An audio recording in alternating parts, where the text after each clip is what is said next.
And I hear the untiring voice of Isaiah in the breath of this wind among the ruins, in the wailing of the pigeons among the rubble. With uncouth words, in a foreign language, the Lord will speak to this people, to whom he said, "Here is my rest. Let the weary rest. This is my relief." But they would not listen. No, they would not listen. And the Lord cannot find rest among his people. The tired one, who became tired travelling all over its countryside to teach, cure, convert, and comfort, does not find rest, but persecution. He does not find relief, but snares and treason. The Son is one with the Father.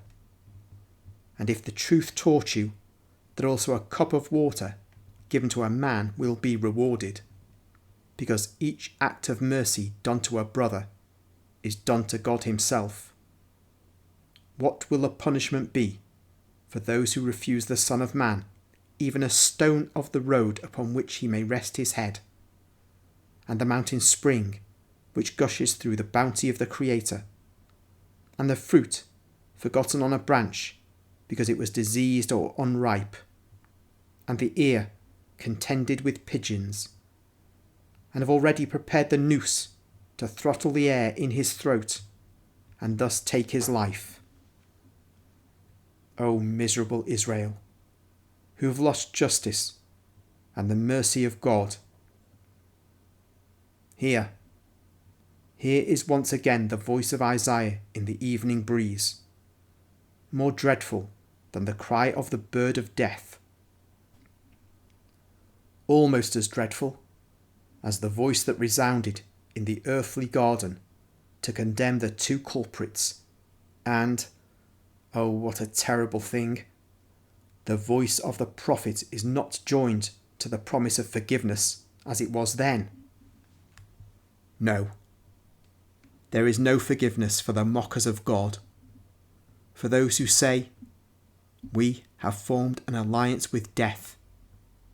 We have made an agreement with hell.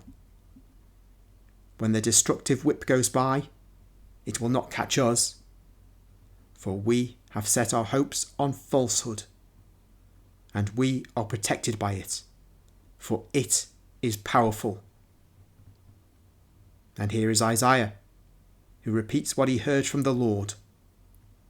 "I will lay a precious select cornerstone as the foundation of Zion, and I will make justice the measure and integrity the plumb line, and hail will sweep away the hope in falsehood, and floods will overwhelm the shelter.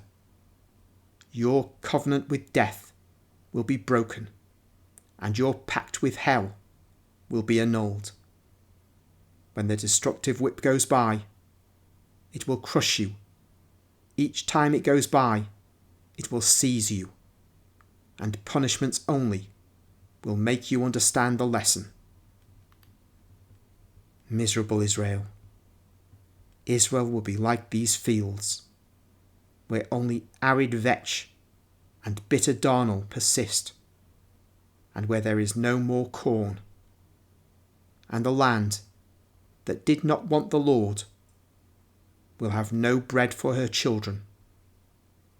And the children who refused to receive the tired one will wander about, beaten, wild, like galley slaves, the slaves of those whom they considered inferior beings.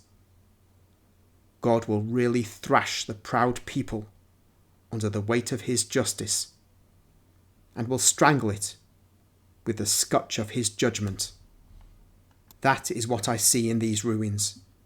Ruins, ruins, to the north, to the south, to the east, to the west, and above all, in the centre, in the heart, where the guilty town will be changed into a putrid pit. And tears run slowly down the pale face of Jesus. who raises his mantle to veil it, leaving uncovered only his eyes, dilated by the painful vision. And he sets out again, while those who are with him hardly whisper, terrified as they are.